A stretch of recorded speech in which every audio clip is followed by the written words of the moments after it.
అధిక బరువు అనేక సమస్యలకు కారణం. సాహితీ యోగా ఆన్లైన్ క్లాసులో జాయిన్ అవ్వండి. నమస్తే రమగారు. నమస్తే జయ. రమగారు, షాప్స్లో చూస్తూ ఉంటామండి. అంటే పెద్ద పెద్ద చోట కాదు కానీ చిన్న చిన్న షాప్స్ ఉంటాయి చూసారా, నీళ్ళల్లో నిమ్మకాయ వేసి పెట్టుకోవటం, తర్వాత ఎర్రటి క్లాత్లో కొబ్బరికాయలు అలాంటివి కట్టడం, పటిక పెట్టడం, తర్వాత వెదురు మొక్కలు నీళ్ళల్లో వేసి పెట్టడం, ఇలాంటివి చూస్తూ ఉంటాం. అంటే దిష్టి తగలకూడదు అనా, లేకపోతే వ్యాపారం బాగా పెరగటానికా, ఇంకా ఇలాంటివి ఇంకా ఏం పెట్టుకుంటూ ఉంటారు? జనరల్గా ఇప్పుడు నిమ్మకాయ లాంటివి నీటిలో వేస్తే అది డబల్గా కనపడుతుంది. గ్లాస్ నిండా నిమ్మకాయ అయినట్టు ఉంటుంది కదా, వృద్ధి కోసం. చాలామంది చేస్తారు జయ, ఇళ్లలో కూడా చేసుకునే వాళ్ళు ఉంటారు. ఏంటంటే ఒక పాజిటివ్ వైబ్రేషన్ ఓకే కొంత ఉంటే ఎక్కువగా కనపడుతుంది. ఇప్పుడు చూడండి, మన షాప్లోకి వెళ్తే ఒక అద్దం ఉందనుకో, ఈ వస్తువు అద్దంలో కనపడి అక్కడ ఉన్న వస్తువులు ద్విగుణంగా కనపడతాయి కదా, వస్తువు ఎక్కువ కనిపిస్తుంది. ఈ నిమ్మకాయ కూడా అలా ఎక్కువ కనిపింపచేసే లక్షణం. పైగా అది పాడవదు, ఫ్రెష్గా ఉంటుంది ఎక్కువ రోజుల పాటు. పువ్వులు కూడా వేసి పెడతారు. పువ్వులు వేసి పెట్టడం ఇటీవల కాలంలో వచ్చింది, కానీ షాపుల్లో ఇవన్నీ ఎందుకు చేస్తారంటే వాళ్ళకి వ్యాపారాభివృద్ధి కోసం, పాజిటివ్ ఎనర్జీ కోసం, నెగిటివ్ ఎనర్జీస్ ఏవి లోపలికి రాకుండా ఉండటం కోసం. వ్యాపారమే జీవనాధారంగా ఉన్న వాళ్ళు ఏం చేస్తారు, ఎలాగైనా దాన్ని కాపాడుకోవాలి అంతే, అన్ని పక్కల నుంచి. అదే కదా ప్లాన్. సో ఈ ప్లాన్ ప్రకారం ఏం చేస్తారంటే పటికని పెట్టుకుంటారు. పటిక పెడితే ఏమవుతుందంటే నెగిటివ్ ఎనర్జీ లోపలికి రాకుండా ఉంటుంది. అబ్బా వీడికి భలే వ్యాపారం అయిపోతుంది అలాంటి భావాలు వీళ్ళ తాలూకు ఆరాని దెబ్బతీయకుండా ఉంటాయి. ఓకే, మామూలుగా మనకంటే మనకు ఒక బాడీ ఉంటుంది, ఆరా ఉంది కదా మనకి. ఇప్పుడు షాపుకి ఏముంటుంది, దాని యొక్క వృద్ధే కదా దాని బాడీ, అదే దాని యొక్క ఆరా. ఆ ఆరాకి తూట్లు పడిపోతే వీళ్ళకి ఎక్కడైనా నష్టాలు వస్తాయి. ఆ తూట్లు పడకుండా ఉండటం కోసం చాలా షాపుల వాళ్ళు పొద్దున్నే రాగానే మిరపకాయలు, నిమ్మకాయలు అవి ఏవో, తర్వాత ఏమో అవి దిగదుడిచి బయటపడేస్తారు. సాంబ్రాణి పొగ వేస్తారు. దేవుడి పటాలు ఉంటే అవన్నీ శుభ్రంగా తుడిచి మళ్ళీ పెట్టి మళ్ళీ దీపం పెట్టుకుంటారు. అగరబత్తులు వెలిగిస్తారు, సాంబ్రాణి పొగ వేస్తారు. ఇవన్నీ కూడా ఏంటంటే వ్యాపారాభివృద్ధి కోసం, నెగిటివ్ ఎనర్జీ సోకకుండా ఉండటం కోసం. ఏ నెగిటివ్ ఎనర్జీ సోకిందంటే వీళ్ళ వ్యాపారం మీదే కాదు, వాళ్ళ జీవితం మీద పడిపోతుంది అది. ఆ షాపులో పనిచేసేవాళ్ళు, షాపు పెట్టుకున్నవాళ్ళు, మరి అప్పు తెచ్చుకున్నారో, ఎక్కడైనా బంగారమో ఏవో తాకట్టు పెట్టి తెచ్చుకున్నారో, ఆస్తులు తాకట్టు పెట్టి వ్యాపారం పెట్టారు.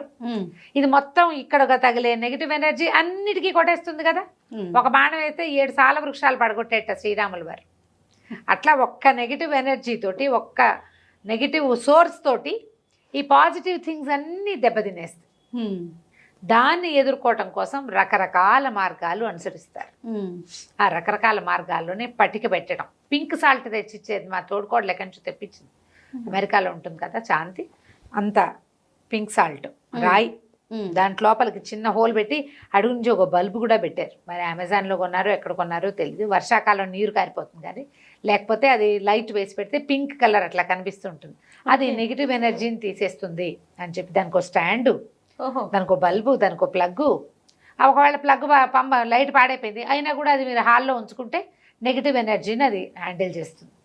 పాజిటివ్ వైబ్రేషన్స్ వస్తాయి. నెగిటివిటీని అది లాగేసుకుంటుంది, ఆటోమేటిక్గా పాజిటివిటీ మిగిలిపోతుంది. అవును. తర్వాత మనం ఇంకా చేస్తాం. ఈ షాపుల్లో వాళ్ళు కూడా రాళ్ల ఉప్పు పెట్టుకుంటారు. గుజరాత్ ఆ వైపు పెద్ద పెద్ద స్టోన్స్ రాళ్ళు దొరుకుతాయి, క్రిస్టల్స్. మన చిన్న చిన్న ఉప్పు గళ్ళు చిన్నది ఉంటుంది కదా, అక్కడ అంతంత గళ్ళు ఉంటాయి. అవి ఇట్లా కప్పుల్లో పోసి పెడతారు. మధ్యలో కొన్ని గులాబీ రేకులు అవి కూడా పెడతారు. దానివల్ల కొంచెం కలర్ఫుల్గా కనపడుతుంది అనమాట. ఉప్పుగా రాళ్ళు పెట్టడం అవన్నీ కూడా నెగిటివ్ ఎనర్జీని తీసుకుంటాయి. మనం చేస్తూనే ఉంటాం, దిష్టి తీస్తాము, ఉప్పుతో దిష్టి తీస్తాము, అలోవెరా కట్టడం, ఆలోవెరా పెట్టుకుంటారు. షాపులు బయట ఆలోవెరా కడతారు. అవన్నీ కూడా ఏంటంటే ముళ్ళ మొక్క అవ్వటం. ఆలోవెరాకి ఈ నెగిటివ్ ఎనర్జీని లాక్కునే ఇది ఉంది. ఇవన్నీ ఏంటంటే పురాతన కాలం నుంచి వచ్చే నమ్మకాలు. వీటితోటే సెట్ అయిపోదు. అవును, మనకి సెట్టింగ్ మన దారిని మనం చేసుకుంటూ ఇది కొంచెం ప్లస్ అవుతుంది. కొబ్బరికాయని ఎర్రటి బట్టలో చుట్టి గట్టిగా కట్టేస్తారు, ఎర్రటి గుడ్డ. దాన్ని ఇట్లా పైన షాపులు బయట వేళ్లాడి తీసుకుంటారు. వ్యాపారస్తులే కాదు, ఇళ్లలో కూడా పెట్టుకుంటారు అట్లా. ఇది దేవుడి దగ్గర ఎక్కడైనా పెట్టించి తెచ్చుకుంటారు. ఆంజనేయ స్వామి దేవాలయం నుంచి తెచ్చుకుంటారు కొబ్బరికాయని, మూట కట్టి స్వామివారి దగ్గర పెట్టించి అది తెచ్చి షాపు కట్టుకుంటారు. ఇవి 6 నెలలకి. అంటే కొబ్బరికాయ కొన్నాళ్ళకి బుగిలిపోతుంది లోపల లోపల. ఆ నెగిటివ్ ఎనర్జీ వల్లే బుగిలిపోయిందని, ఎంత పాడైతే అంత నెగిటివ్ ఎనర్జీ పోయిందని అలా భావిస్తారు. భావన సంగతి ఎలా ఉన్నా కొబ్బరికాయ నువ్వు ఎర్రబట్టలో కట్టక్కర్లే, ఏ పక్కన పడేసినా క్రమంగా దాని పని అదే అలాగే అవుతుంది. ఈ కాయల్ని ఏం చేస్తారు, ప్రతి సంవత్సరం మార్చుకుంటారు, ఓకే. ప్రతి నెల మార్చే వాళ్ళు ఉంటారు, అమావాస్య నాడు మార్చుకుంటారు. అలోవెరా మొక్కలను కూడా అమావాస్యకు ఒకసారి తీసేసి కొత్త మొక్క పెడతారు. ఈ నీళ్ళని ప్రతి 2 రోజులకి 3 రోజులకి గ్లాస్ ఖాళీ చేసి మళ్ళీ కొత్త నిమ్మకాయలు వేసుకుంటారు. ఆ నిమ్మకాయ పారేస్తారు, పెట్టిన నిమ్మకాయని 3 రోజుల పాటు అలా ఉంచి పారేస్తారు. ఓకే. ఒక్కొక్కళ్ళు రోజు నిమ్మకాయ మార్చే వాళ్ళు కూడా ఉంటారు. వాళ్ళ వాళ్ళ నమ్మకాలు ఎవరిది వాళ్ళదే. దీంతో పాటు మనకి చైనీస్ వాస్తు ప్రకారం ఈ లాఫింగ్ బుద్ధాన్ని పెట్టుకోవటాలు, శంఖాలు పెట్టుకోవటాలు, గంటలు గంటలు పెట్టుకోవటాలు ఇవన్నీ వచ్చినాయి కదా. వాటితో పాటు వచ్చినవే వెదురు మొక్కలు కూడా. Okay okay. అవి ఇట్లా చిన్న చిన్న వెదురు ఏంటంటే నిత్యం పెరుగుతూనే ఉంటుంది, సడన్గా కూడా పెరుగుతుంది. అది దాని లక్షణం. వెదురు అలా ఉన్నటువంటి టకీమని వచ్చేస్తుంది. వ్యాపారాభివృద్ధి అలాగే కావాలనుకుంటారు. అవునవును. అందుకని ఇలా పెరిగే వెదురు మొక్కల్ని అది ఎంత చిగురించి వస్తే మన వ్యాపారాభివృద్ధి బాగుంటుంది. బాగుంటుందని అన్ని షాపుల్లోనూ అమ్మకాలకు కనపడతాయి మనకి. ఓకే. దాన్ని ఇట్లా రెడ్ రిబ్బన్తో రోల్ చేస్తారు, ఇట్లా పెడతారు, నీటిలో పెడతారు, నీళ్లు మార్చాలని చెప్తారు. మన వాళ్ళు మనీ ప్లాంట్లను కూడా నమ్ముతారు అలాగే. అవును కదా. ఇప్పుడు మనం మనీ ప్లాంటే కాదు, ఏ రకమైన ఆకుపచ్చటి మొక్క అయినా సరే మనకి అది నిత్య నూతనంగా ఆకులు చిల్లలు కొత్తవి వచ్చి చిగురుస్తూ ఉంటే మన పాజిటివ్ సైన్. అది పాజిటివ్ సైనే కదా. మనం ఏమైనా పెట్టుకోవచ్చు. పుదీనా పెట్టుకోవచ్చు, గుప్పెడు పుదీనా నీళ్ళలో వేసి పెట్టండి, దాని దారిని అది పెరుగుతూ ఉంటుంది. అవును. మంచి వాసన వస్తుంది, ఫ్రెష్ ఎయిర్ వస్తుంది, చుట్టుపక్కల వాతావరణానికి బాగుంటుంది. వాము మొక్కలు అవన్నీ కూడా ఏంటంటే మరణం ఉండదు, వాటికి చచ్చిపోవు, ఎండిపోవు, పాడైపోవు. అలా నీరు దొరికితే చాలా వస్తూనే ఉంటాయి. అవన్నీ కూడా మనకి పాజిటివ్ సైన్గా, పాజిటివ్ ఎనర్జీకి సంకేతంగా కనపడతాయి. ఇదే పని మనం ఇళ్లల్లో కూడా చేయొచ్చు, ఇంట్లో కూడా చేసుకోవచ్చు. పువ్వులు నీళ్ళల్లో వేయటం అవి మన పద్ధతి కాదు. మనం గుమ్మాలకి బంతి పూలు కట్టుకుంటాం, చామంతి పూలు కట్టాం కదా, గుమ్మాలకు బంతి పూలు కడతాం, మామిడి తోరణం కట్టుకుంటాము, దేవుళ్ళకి పువ్వులు పెడతాం. కానీ క్రమంగా మనకి నీటిలో పువ్వు వేస్తే అది అట్లా అందంగా ఉంటుంది, వేసుకోవటం వచ్చేసింది, పువ్వు కుళ్ళిపోతుంది, పూజకి పనికిరాని పువ్వు అయిపోతుంది. అది దాంతో పూజ చేయలేం కదా. దాని బదులు మనం ఇలా గ్రీన్గా ఉండే మొక్కల్ని పెంచుకోవచ్చు ఇంట్లో. షాపుల్లో వాళ్ళు ఏ పాజిటివ్ ఎనర్జీని కోరుకుంటారో అదే పాజిటివ్ ఎనర్జీ కోసం మనం కూడా ఇలా చేయొచ్చు.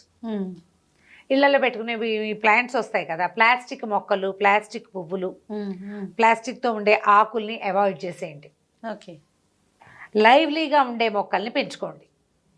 ఇండోర్ ప్లాంట్స్ చాలా కనపడుతున్నాయి మనకి, లేదా అవుట్డోర్వే 2 రోజులకు ఒకసారి తీసుకెళ్ళి ఎండలో పెట్టండి, మళ్ళీ ఇంట్లో పెట్టుకోవటం. అవును. కొంచెం కిటికీల దగ్గర అక్కడ వెలుతురు వచ్చే చోట పెట్టండి. మొక్క చక్కగా అదెంత ఫ్లరిష్డ్గా అయితే మనకి ఇంట్లో అంత పాజిటివ్ ఎనర్జీ వస్తుంది. నెగిటివ్ ఎనర్జీని మొక్కలు లాగేసుకుంటాయి. ఇండోర్ ప్లాంట్సే మంచివి ఇళ్లలో పెట్టుకోవడం కోసం. మనం చాలా మంది ఇళ్లలో ఇప్పుడు చూస్తాం, ఒక చిన్న గాజు బాటిల్ ఏదో చిన్న బీకర్ లాంటిది ఉంటుంది, అందులో కాస్త నీళ్ళు పోసి ఒక మనీ ప్లాంట్ కొమ్మ పెడతారు. అక్కడ ఒక గ్రీన్ కలర్ కనబడుతుంటే మనకు ఒక పాజిటివ్ సైన్ కదా. షాపుల్లో కూడా అలా పెట్టుకుంటారు. వ్యాపారాభివృద్ధి, పాజిటివ్ సైన్, నెగిటివిటీని అది కొంచెం లాక్కుంటుంది. మనకి ఒక దిలాస ఉంటుంది, మనకు కూడా ఒక ధైర్యం కావాలి కదా. ఏదో కొత్త పని చేస్తున్నాం, బెదురుగా ఉంటుంది. ఆ బెదురు తీర్చడానికి ఈ సాధనాలు యూజ్ అవుతాయి. ఎవరో ఒక గురుగారు మాస్టర్ చెప్తారు, గురువుగారిలో జాతకాలు చూపించుకుంటాం. వాళ్ళు షాప్ ఎస్టాబ్లిష్ చేయడానికి వచ్చేవాడు ఎవడైనా సరే, సార్ కొబ్బరికాయ పెట్టుకోండి మీకు బాగుంటుంది అని చెప్తారు. మంచి మాట ఎవరి దగ్గరైనా తీసుకోవాలి, బాలాదపి సుభాషితం అంటారు. అదేదో పెట్టుకుంటారు, కొన్నాళ్ళకి అదొక సెంటిమెంట్గా అయిపోతుంది. అది కట్టట్లేదు, అందుకే మనకు రాలేదు అనిపిస్తుంది కూడా. ఎందుకు రాకపోయినా అది కట్టాక ఏదైనా కొంచెం బెటర్గా తోచుతుంది అనుకో, దానివల్లే ఇది వచ్చిందని కూడా అనిపిస్తుంది. సెంటిమెంట్లకు లోన్ అయ్యి కూడా ఇవన్నీ పెట్టుకుంటారు. నేను సెంటిమెంట్గా చెప్పట్లా. గ్రీన్ కలరు ఎప్పుడు కూడా మనకి భవిష్యత్తు పట్ల ఆశను కలిగిస్తుంది. మనలో ఉన్న నిరాశావాదాన్ని, నిరాశ దృక్పథాన్ని, నిరాశని, తాత్కాలికంగా ఏర్పడేటువంటి ఒక స్తబ్దతని మన జీవితాల్లో వస్తాయి. అది ఈ మొక్కల్లో ఉండే లైవ్లీ థింగ్ మనకి దాని నుంచి సెపరేట్ చేస్తుంది, దూరం చేస్తుంది. అవి లేకుండా అవుతాం మనం, హాయిగా ఉంటాం. దానికోసమని గ్రీనరీని మెయింటైన్ చేసుకోండి. షాపుల్లో కానీ ఇళ్లల్లో కానీ, ప్రింటింగ్ ప్రెస్లు అలాంటి చోట కూడా, అక్కడికి వేరే ప్రపంచం ఎంత క్లమ్జీగా ఉంటుంది, అలాంటి చోట కూడా ఒక ఆకుపచ్చటి మొక్క పెట్టండి. అది ఆక్సిజన్ ఇస్తుంది, ఓకే, లైవ్లీనెస్ని ఇస్తుంది జీవితానికి. పెయింటింగ్స్ పెట్టుకుంటాం. అవునవును. ఎందుకు చక్కగా ఒక మొక్కే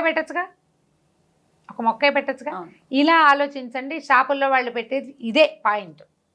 ఈ పాయింట్ని మనం నేర్చుకోవచ్చు. మనం ఎక్కడెక్కడ కావాలంటే అక్కడ. మనకు కూడా స్టూడియోలో ఒక మొక్క ఉంటుండేది. అవును. ఇప్పుడు మరి ఏసీ ఎక్కువ అది ఉండట్లేదు పాపం. ఇలా ట్రై చేయొచ్చు. దీన్ని ఇందుకోసం వాడుకోండి, హాయిగా ఉంటుంది. ఒకసారి చేసి చూస్తే మనకు అర్థమైంది అనుకో, ఇంకా మనం మొక్కల కోసం చూస్తుంటాం ఎప్పటికప్పుడు ఏం పెట్టుకోవాలి అనేసి. కొత్త మొక్కలు చూసి పెట్టుకోవటం. ఇట్లా వేళ్లాడే పార్ట్స్ దొరుకుతాయి, ఇట్లా గుమ్మానికి ఎదురుగుండా కనపడుతుంది అనుకో, షాపుల గుమ్మాలకి బాగుంటుంది. హాయిగా ఉంటుంది, లైవ్లీగా ఉంటుంది. ఎంత సంతోషాన్ని ఇస్తుందో ఆకుపచ్చ రంగు.